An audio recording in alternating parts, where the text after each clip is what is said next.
Hello everyone, this is professor MH और आज के इस वीडियो में हम लोग डिस्कस करेंगे बजटरी कंट्रोल में कैश बजट कैसे बनाया जाता है। और ये क्वेश्चन पूछा गया था नवंबर 2019 के अंदर मुंबई यूनिवर्सिटी एमकॉम के पेपर में आया था। ठीक है, तो कैश बजट कैसे बनाया जाता है लॉजिकली बताता हूँ और किस तरीके से मार्क्स को आप कैप्चर कर सकते हो जब क्वेश्चन लेंदी होता है। तो यहाँ पे मैं ट्रिक बताने वाला हूँ। तो क्वेश्चन पहले देख लेते हैं। तो क्वेश्चन दिया है, prepare a cash budget of जागो लिमिटेड फॉर क्वार्टर एंडिंग 30 जून। अब सबसे पहले ये समझना है कि बजट बनाना है तो कितने मंथ का बनाना है, बराबर है। तो कितने मंथ का बनाना है, तो कैश बजट बनाना है ये पता है, लेकिन क्वार्टर एंडिंग 30 जून। एक क्वार्टर में 3 मंथ होते हैं और एंडिंग कब हो रहा है, जून में। तो इसका मतलब अप्रैल, मई और जून 3 महीने का बनेगा। आ रही है बात समझ में, यस और नो। अब क्वेश्चन देख लेते। तो क्वेश्चन देखो, यहाँ पे कुछ डेटा दिया है, सेल्स का, मटेरियल का, वेजेस का, ओवरहेड का। फिर इसके बाद देखो कुछ एडजस्टमेंट दिया, other relevant data pertaining to the company are as follows. Credit terms, ये कुछ इन्फॉर्मेशन दिया है। देखो sales are dated 10% on cash, 50% credit. ये बहुत सारा कंजेस्टेड दिया, समझ में नहीं आता है। दूसरा एडजस्टमेंट दिया, creditor 2 months, wages 1/4 month, overhead half month. सब इन्फॉर्मेशन, जो इन्फॉर्मेशन है सब एक बार गो थ्रू कर लेने का। Cash balance as on 1 April 60,000। फिर उसके बाद plant and machinery will be installed in Feb, costing इतना, 12,000 are payable from April onward. फिर इन्फॉर्मेशन दिया है, dividend at the rate of 5% on preference shares. फिर दिया एडवांस टू बी रिसीव्ड। फिर दिया है dividend on investment amounting to 10,000। Last one advance income tax paid 20,000। ये आपको इन्फॉर्मेशन दिया है। अब इसमें से क्या करने का है, सबसे पहला ये सब एडजस्टमेंट दिखा, जहाँ कहीं पे भी आपको ये एडजस्टमेंट दिखा ना ऐसे, तो इनको छोड़ देने का। पहले तो क्या करने का, अपना ये क्वार्टर एंडिंग पता चल गया जून, तो अप्रैल में आएगा, मई में आएगा और जून में आएगा। तो इसका फॉर्मेट बना लो। तो फॉर्मेट कैसे बनेगा, तो सबसे पहला लिख लेने का पार्टी का नाम, ये हम लोग ने लिख दिया पार्टी का नाम। फिर लिखने का cash budget from April to June, ये लिख दिया। और फॉर्मेट क्या है, 3 महीना है तो 3 कॉलम बनेंगे, पर्टिकुलर अप्रैल मई जून। समझ में आया। और फॉर्मेट बहुत सिंपल है कैश बजट का। सबसे पहला ओपनिंग कैश बैलेंस, उसके नीचे हम लोग लिखेंगे रिसीट, और रिसीट का टोटल। समझ में आया, ये टोटल, ये रिसिप्ट मतलब बी होता है, ठीक है। तो रिसिप्ट का टोटल, उसके नीचे हम लोग क्या करेंगे, पेमेंट लिखेंगे और फिर नीचे जाके इसका पेमेंट का टोटल कर लेंगे। तो पेमेंट का टोटल आ गया, ये इसको मैं सी कर देता हूँ, ठीक है। अब क्या होगा, ये ओपनिंग था, इसका मतलब आपके पास कुछ पैसे थे, फिर आपने कुछ पैसे रिसीव किए, उसमें से कुछ पेमेंट किए। तो A + B - C, तो आपको एंड ऑफ मंथ में क्लोजिंग मिलेगा। तो क्लोजिंग बैलेंस कैसे निकालते हैं, A + B - C। ये आपका फॉर्मेट रेडी हो गया, पूरे पेज का बना लेने का, ठीक है। अब ये फॉर्मेट अगर समझ में आएगा तो अब आपको क्या करना है, अपने को देखना है ओपनिंग, रिसिप्ट और पेमेंट। तो सब क्वेश्चन में जाओ, सिर्फ ये हाईलाइट करो कौन सा रिसिप्ट और कौन सा पेमेंट है। जो रिसिप्ट है उधर R लिख देना, कौन सा पेमेंट है वहाँ P लिख देना। तो देखो क्रेडिट टर्म सेल्स है, डेटर है, तो यहाँ पे पैसा मिलेगा तो ये रिसिप्ट में आएगा। फिर क्रेडिटर मटेरियल है, वेजेस है, ओवरहेड है, तो इनको पेमेंट करना पड़ता है, तो ये P में आएगा। कैश बैलेंस, ये ओपनिंग है तो डायरेक्टली जाके लिख देने का 1 अप्रैल। तो यहाँ पे आपका ओपनिंग बैलेंस है अप्रैल का 60,000 लिख दिया, ठीक है। जो हो गया उसको टिक मार्क कर दिया। फिर देखो प्लांट एंड मशीनरी इंस्टॉल्ड हुआ फरवरी में, जिसको पेबल है इतना, P लिख दिया। फिर देखो डिविडेंड है 5% on preference share capital will be paid, again paid है, तो ये P हो गया। फिर देखो एडवांस टू बी रिसीव्ड है, तो R हो गया। आ रही है बात समझ में। फिर देखो dividend from investment amounting expected to be received, again R, ठीक है। और फिर देखो advance tax to be paid, तो ये P। ये समझेगा तो समझ में आएगा रिसिप्ट में कितने इनकम जाने वाले हैं, रिसिप्ट में, और पेमेंट में कितना जाने वाला है। तो सबसे पहले जो इजी है ना, तो देखो जिसमें ये 2 मंथ्स, 1/4, फिर 10%, ये थोड़ा कंजेस्टेड होता है, तो इन दोनों को मत देखो, जो इजी है वो देख लो। तो पहला हम लोग ने कर लिया ये वाला। अब देखो plant and machinery installed in फरवरी में इंस्टॉल किया, कितना पैसे में, 9,60,000 में। इसका मंथली इंस्टॉलमेंट जाने वाला है, मतलब EMI पे खरीदा, कितना, 12,000 are payable from April onward. मतलब अप्रैल से आप 12,000 पे करेंगे तो पेमेंट में जाएगा ना, तो डायरेक्टली पेमेंट में जाने का और सबसे पहला लिखने का प्लांट एंड मशीनरी इंस्टॉल्ड, और तीनों मंथ में कितना लिखने का 12,000। आ रही है बात समझ में? तो प्लांट एंड मशीनरी इंस्टॉल्ड 12,000 आपको यहाँ पे लिखना है। आई बात समझ में? एकदम सिंपल है, पेमेंट लिख दिया। ओके, फिर देखो ये 2 पॉइंट हो गया। तीसरा पॉइंट कौन सा है? Dividend of 5% on preference share capital will be paid. पे करना है ना, मतलब पेमेंट में जाएगा, तो मैं यहाँ पे पेमेंट लिख दूंगा, डिविडेंड ऑन प्रेफरेंस शेयर्स। कभी पे करना है 5%, तो 12 लाख का 5% निकाल देने का ऑन 1 जून, इसका मतलब जून में जाएगा। तो 12 लाख का 5% कितना आता है? 60,000 आएगा। तो 60,000 जाने का और सीधा का सीधा किधर लिखने का? जून में लिखने का। अब बोलेंगे सर अप्रैल मई में लिखने का? नहीं, क्यों? अरे ये बोला है जून में पे करना है, तो जून में लिखेंगे। तो देखो ये भी हो गया। फिर देखो एडवांस टू बी रिसीव्ड कर रहा है, कहाँ? सेल ऑफ व्हीकल, व्हीकल बेचा 90,000 जून में मिला कि नहीं मिला? तो ये रिसिप्ट है, तो रिसिप्ट में जाने का और पहला लिख देने का एडवांस ऑन सेल ऑफ, और कब मिलने वाला है? जून में मिलने वाला है, तो जून में जाके सीधा 90,000। आ रही है बात समझ में? तो ये भी हो गया। फिर देखो dividend from investment amounting to 10,000 received June, 10,000 received June, तो रिसिप्ट में जाने का, लिखने का डिविडेंड फ्रॉम इंस्टॉलमेंट जून में 10,000 हो गया। सेम वे में एडवांस इनकम टैक्स पेड है कभी? जून में कितना? 20,000, तो पेमेंट में जाने का थर्ड एडवांस इनकम टैक्स जून में लिख देने का 20,000 और यहाँ पे डैश।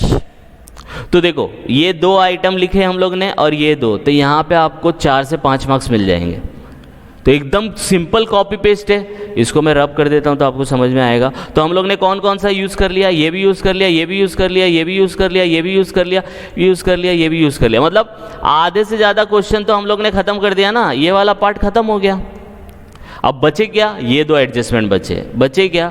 सिर्फ 2 एडजस्टमेंट बचे, ये वाले। बस इसके ऊपर हम लोग क्या करेंगे? ये 2 एडजस्टमेंट को करने की कोशिश करेंगे। आई बात समझ में? यस और नो?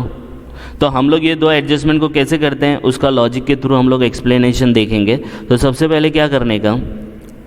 सबसे पहले जो इजी है वो उठाने का। देखो क्रेडिटर इजी है, मटेरियल 2 मंथ्स करके दिया है, वेजेस। इसके अंदर सेल्स के अंदर क्या है? ये 10% है, ये 50% है, ये थोड़ा टाइम जाएगा। तो पहले मार्क्स लेने की कोशिश करो।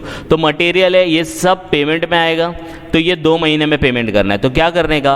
अपने पास फरवरी से डेटा है, बनाना कभी है? अप्रैल टू जून, लेकिन जब आप कैलकुलेशन करेंगे तो पूरा लिखने का। तो कैसे लिखेंगे आप? इधर देखो।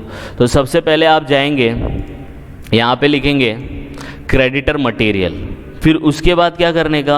मंथ्स लिखने का। तो मंथ्स अपने पास कितने हैं? फरवरी टू मार्च है, तो यहाँ पे हम लोग लिखेंगे फरवरी, मार्च, अप्रैल, मई, जून, पूरा लिखना। अब बोलेंगे सर हम लोग को तो अप्रैल टू जून बनाना है। यस, जब आप कैलकुलेशन करेंगे तो जितना मंथ का इन्फॉर्मेशन रहेगा वो सब लिखने का। अब इनका टोटल लिख दो इनके सामने, तो हम लोग को यहाँ से मिल जाएगा मटेरियल का 96, 90, 92, 1 लाख, 1,04,000। तो यही अमाउंट लिख देंगे, ठीक है? ये 96, 90, 92, 1 लाख, 1,04,000। अब एडजस्टमेंट क्या बोलता है? 2 मंथ्स, इसका मतलब होता है मटेरियल को 2 महीने में पे किया।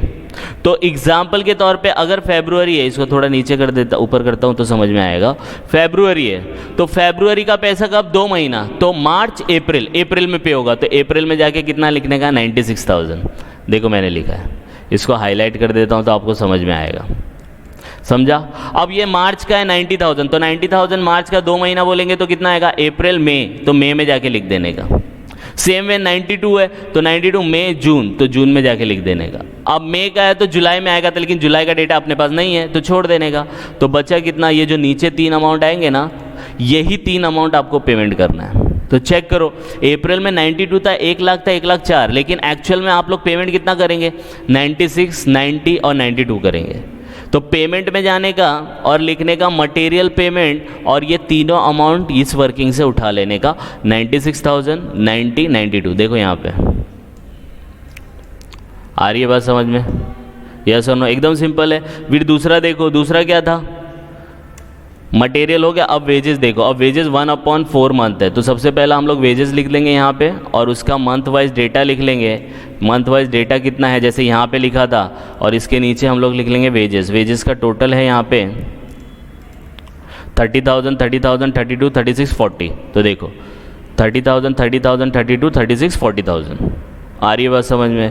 तो ये अमाउंट है। अब पेमेंट कैसे करना है? 1/4।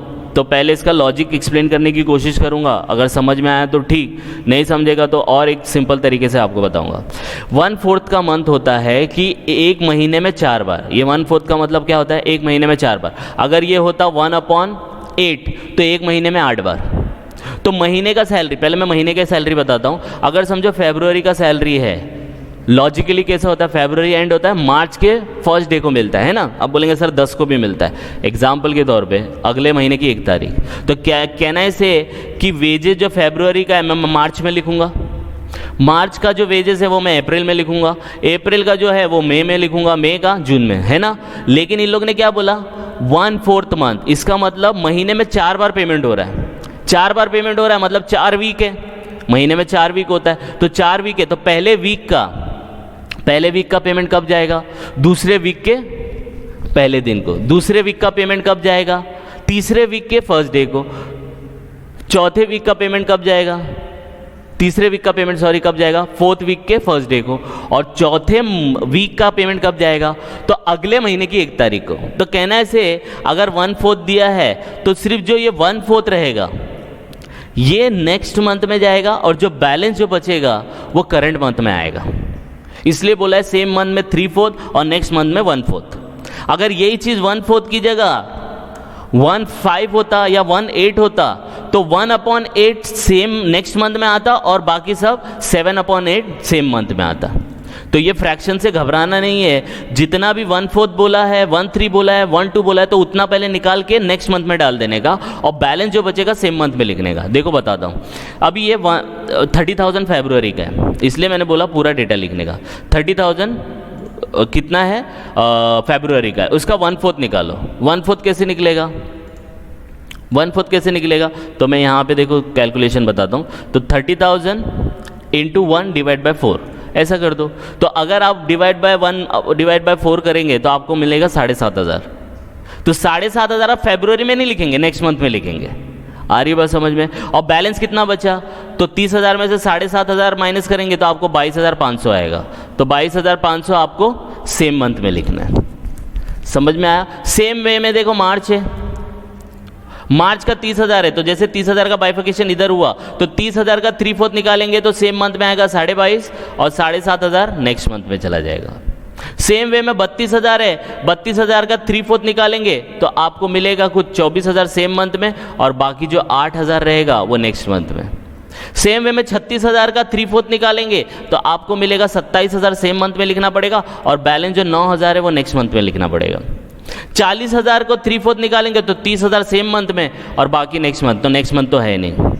आई बात समझ में? अब क्या करना है? ये कैलकुलेशन तो समझ में आया सर, लेकिन लिखना कैसे? तो लिखना कैसे है? हम लोग को सिर्फ कितना बनाना है? अप्रैल में जून का। तो सिर्फ अप्रैल में जून देखो। तो अप्रैल में जून देखो, मैं हाईलाइट कर देता हूँ। यही उठाना है, पेमेंट में जाना है, और देखो पेमेंट में क्या लिखा है? वेजेस। और मुझे यहाँ पे लिखना पड़ेगा सेम मंथ और नेक्स्ट मंथ। तो यही देखो अमाउंट है 24, 27, 30 और ये। तो ये दोनों उठा के मैं यहाँ पे लिख दूंगा। आई बात समझ में? यस और नो? तो इस तरीके से होता है वेजेस। सेम वे में आपका क्या दिया है? ओवरहेड दिया है। ओवरहेड हाफ मंथ दिया है, तो नीचे पहले मैं ओवरहेड का भी लिख दूंगा।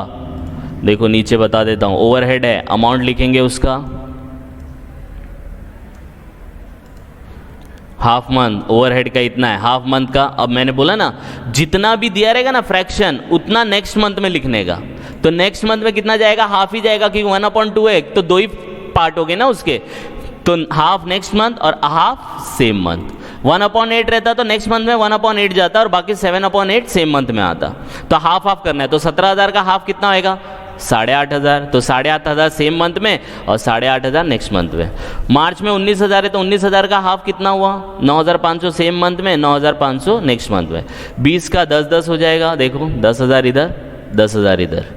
22,000 का 11,000 इधर, 11,000 इधर।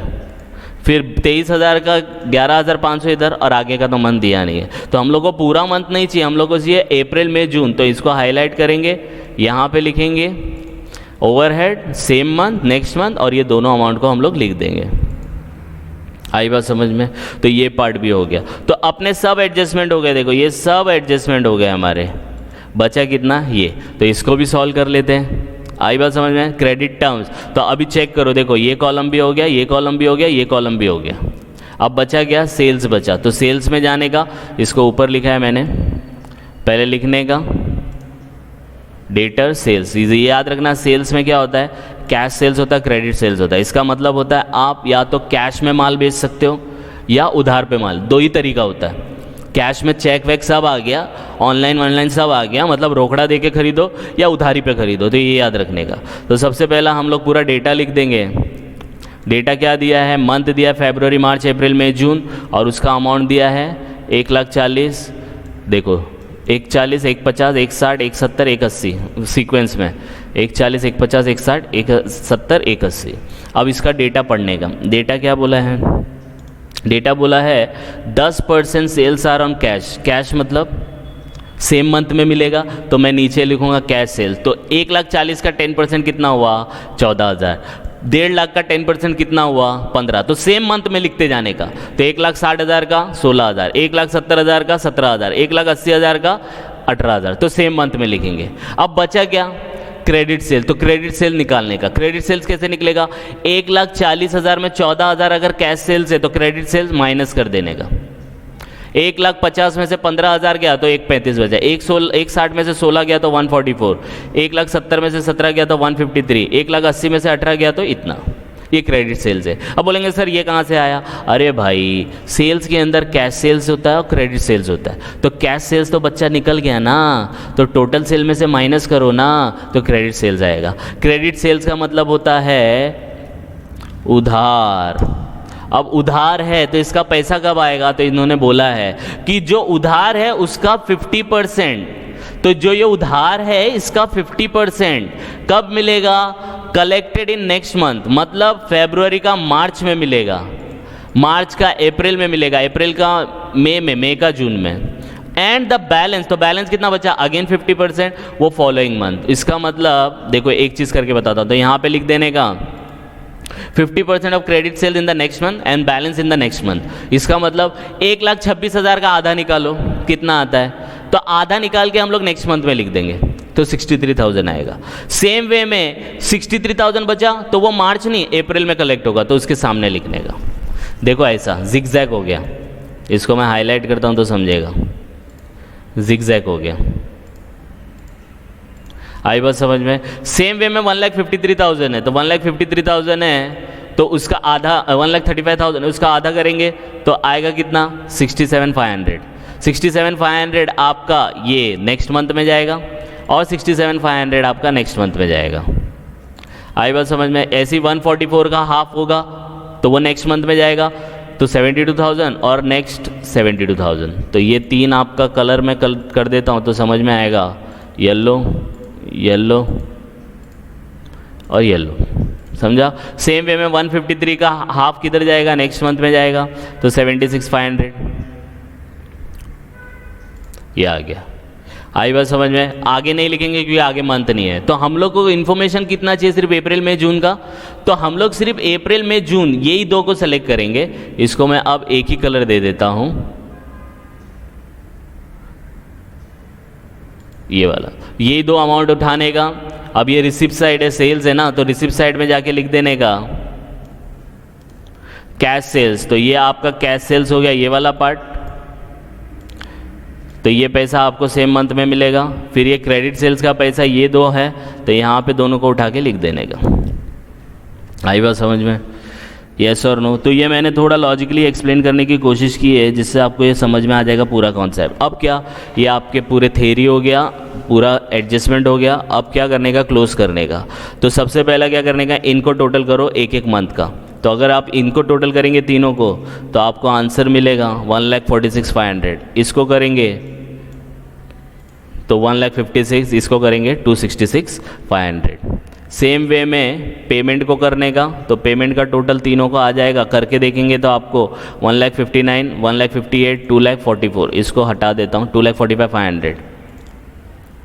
एक ये अमाउंट आ गया, एक ये अमाउंट आ गया, और ओपनिंग आपका ये अमाउंट रहेगा। ठीक है, यहाँ पे। ठीक है, अब क्या करने का? अप्रैल से स्टार्ट करने का। तो कैसा था? A + B - C, यही था ना। तो 60,000 प्लस 1,46,500 माइनस 159, तो करेंगे 60,000 प्लस 1,46,500 माइनस 1,59,000 कितना आता है 47,500। तो देखो 47,500 आया। यही 47,500 क्लोजिंग हो गया अप्रैल का, तो मई का क्या हो जाएगा ओपनिंग हो जाएगा। सेम वे में इसका टोटल किया माइनस किया तो आपको आंसर मिलेगा 46,000। ये 46,000 नेक्स्ट मंथ में क्या हो जाएगा ओपनिंग हो जाएगा। फिर इसको प्लस माइनस करेंगे, एंड में बचेगा आपका 67,000। यहाँ पे जाके आपका सम पूरा टैली होता है। इसको छोटा कर देता हूँ जिससे पूरा सम आपको एक साथ दिखे। ये आपका पूरा क्वेश्चन है, ठीक है। तो इस तरीके से कैश बजट सॉल्व करते हैं। और भी आने वाले वीडियो में हम लोग थोड़ा सा एडवांस क्वेश्चन देखेंगे कैश बजट का, जिससे कैश बजट का कोई भी डाउट होगा वो क्लियर हो जाएगा। तो by the time just go through it. कुछ डाउट आएगा तो कमेंट करके बता सकते हैं, जिससे हम लोग आने वाली वीडियो में उसको इनकॉर्पोरेट करेंगे। तो प्लीज़ गो थ्रू इट। कुछ डाउट आएगा comment, and please like and subscribe for more videos. Thank you.